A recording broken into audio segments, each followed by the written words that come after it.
Bonjour à tous et bienvenue sur la radio Savoir FM 91.7 depuis la zone universitaire de Kabbalah. Bienvenue aux informations présentées par Awa Koulibaly. La mise en ordre est assurée par Kalilou Marasouba. Voici les titres de ce journal-là. Les travaux de la rencontre des ministres des Affaires étrangères de l'Alliance des États du Sahel se sont ouverts ce jeudi 30 novembre 2023 à Bamako. L'Office central de lutte contre l'enrichissement illicite a rendu public et remis au chef de l'État, le colonel Assimi Goïta, un rapport sur l'année 2022. Dans le cadre de la lutte contre l'épidémie de la dengue, le mercredi 29 novembre 2023, les autorités sanitaires ont initié une conférence de presse dans la salle de conférence du ministre de la Santé et du Développement social pour informer et sensibiliser la population sur la situation de l'épidémie de la dengue au Mali. C'est tout pour le titre de ce journal. Dans un instant, le développement complet.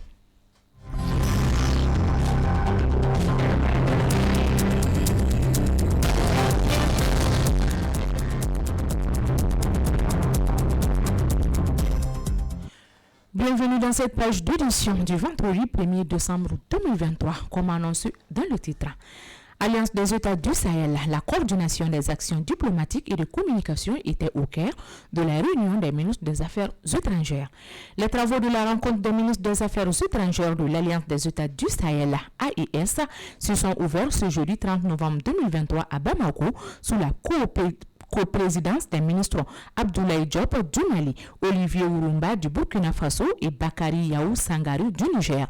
Au regard de l'importance toute particulière de cette rencontre ministérielle, la cérémonie d'ouverture a été marquée par la présence effective de plusieurs membres du gouvernement du Mali, ainsi que de plusieurs autres hautes personnalités politiques, diplomatiques et militaires. Prenaient la parole lors de cette cérémonie. Les ministres des Affaires étrangères du Burkina Faso, du Niger et du Mali ont tour à tour salué le leadership visionnaire des trois chefs d'État, leur Excellence le capitaine Ibrahim Traoré, président de la transition, chef de l'État du Burkina Faso, le colonel Assimi Goïta, président de la transition, chef de l'État de la République du Mali, et le général de brigade Abdourahmane Tiani, président du Conseil national pour la sauvegarde de la patrie, chef de l'État de la République du Niger, visant à prendre à main la destinée commune des trois pays à travers le courage et historique décision de mettre en place cette nouvelle dynamique de coopération stratégique basée sur les principes de souveraineté, d'intégration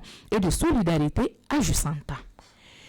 Une pénurie d'eau potable peut avoir différentes causes, par exemple la sécheresse, la pollution, les pics de consommation d'eau, les pannes, etc. L'augmentation de la densité des populations et de la bétonisation peuvent aggraver ce problème. Un reportage de Aboubakar Kanouté. La SOMA GPSA est la société malienne de gestion de l'eau potable qui couvre plusieurs zones en eau. Cependant, la couverture n'est pas suffisante pour satisfaire l'ensemble du territoire national. Cette eau est utilisée dans divers contextes. Certains l'utilisent pour les tâches de leur concession et d'autres pour offrir un service de lavage, comme Kassim Djourté qui travaille dans un lavage.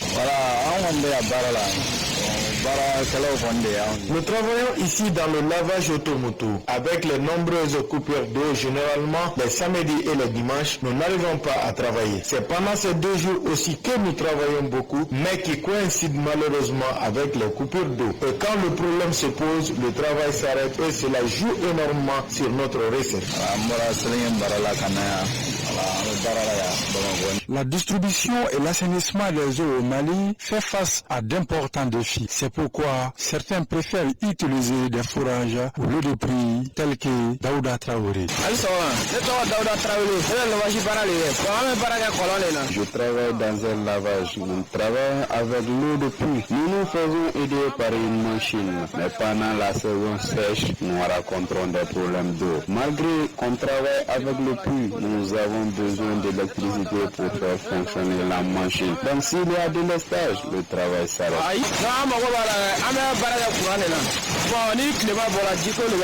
L'eau est source de vie. Cependant, il faudrait qu'elle soit potable et suffisante pour prétendre satisfaire à cela. L'eau L'eau est au cœur du développement durable et est essentielle au développement socio-économique, à la production d'énergie et d'aliments, à la santé des écosystèmes et à la survie de l'humanité.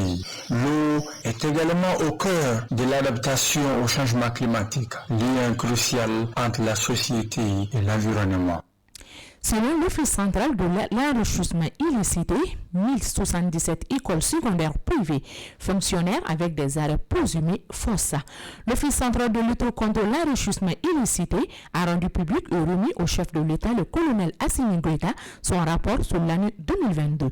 Dans le dit rapport, il est relevé que lors de son contrôle sur la gestion des subventions versées aux établissements, ces couloirs privés de l'enseignement secondaire général professionnel et technique sur la période 2017, 2018, 2020, 2021, des inégalités tant financières qu'administratives ont été découvertes. Il est ressort de ce rapport que des établissements scolaires sont créés sans autorisation ou créés frauduleusement car la plupart des promoteurs de ces écoles détiennent des documents présumés fausses. Des études démontrent qu'ils sont en progression depuis l'utilisation massive des réseaux sociaux.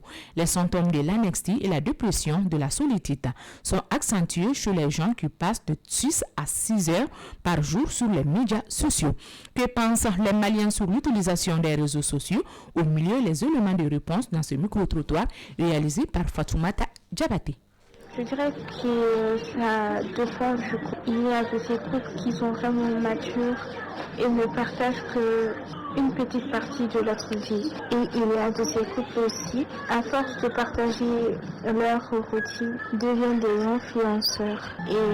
Et ça, c'est au-delà de la capacité, parce que quand les gens aiment, vous commencez à partager ce que les gens veulent. Vous ne vivez plus votre vie. Moi, je pense que l'impact des réseaux sociaux sur les couples, elle est globalement négatif. Négatif pourquoi? Parce que je pense que ça apporte beaucoup plus de nuisibilité au couple que de bienfaits. Déjà, quand on dit trop de temps sur les réseaux sociaux, ça veut dire beaucoup plus de temps sur le téléphone et moins de temps pour son conjoint, moins de temps pour les tâches de la maison, moins de temps pour l'éducation des enfants. Donc, ce qui peut très rapidement devenir un problème entre les deux conjoints. Nous savons qu'à travers les réseaux sociaux, il est beaucoup plus facile d'entrer en contact avec des gens ou que les gens entrent en contact avec eux.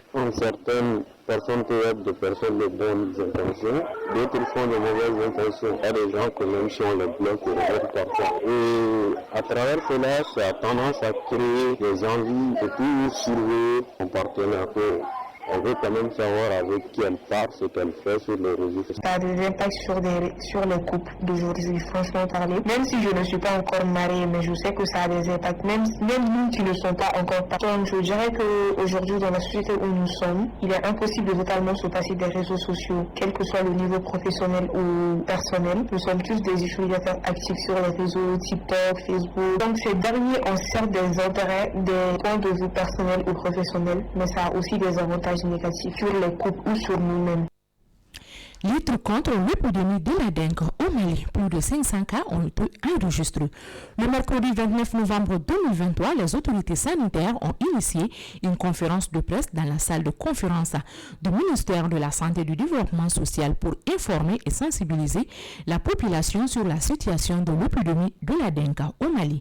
Dans le cadre de la lutte contre la propagation de la dengue, dont le premier cas a été enregistré en septembre dernier, le ministère en charge de la Santé a tenu une réunion avec ses partenaires dans ses locaux afin d'accentuer plus dans la riposte contre cette épidémie. Le directeur général de la santé et de l'hygiène publique, M. Cheikh Tidiane Traoré, a accompagné des professeurs d'Abo, du chirurgie, du Point-G et d'Abo de l'hôpital du Mali, ont animé une conférence de presse pour faire le point de la situation et expliquer réellement la dengue en recommandation des mesures préventives pour se mettre à l'abri. Page internationale en Algérie. Succédé au Niger à la tête du comité l'état-major opérationnel conjoint. L'Algérie ouvre avec ce mécanisme à fédérer les efforts de lutte contre le terrorisme à travers une meilleure coordination des interventions sur le terrain.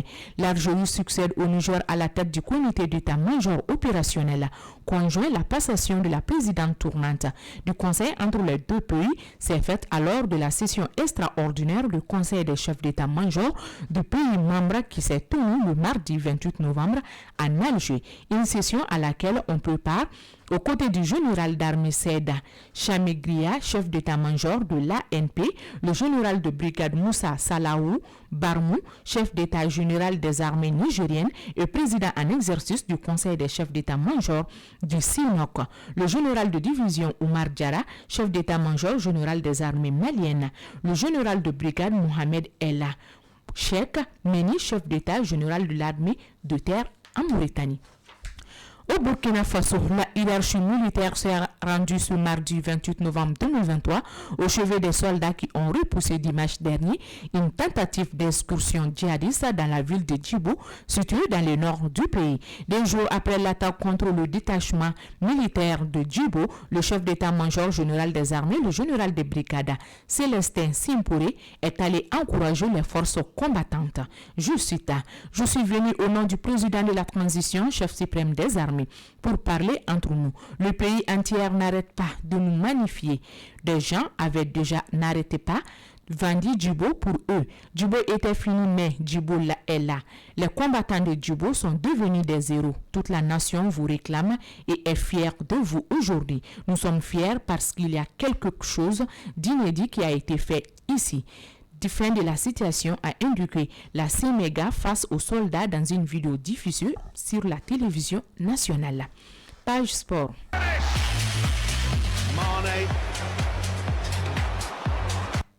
Le Maroc est toujours leader de couronné réalisé un énorme bond. L'instant du jour du football mondial, la FIFA a officiellement publié ce jeudi 30 novembre 2023 son dernier classement mondial des équipes nationales masculines.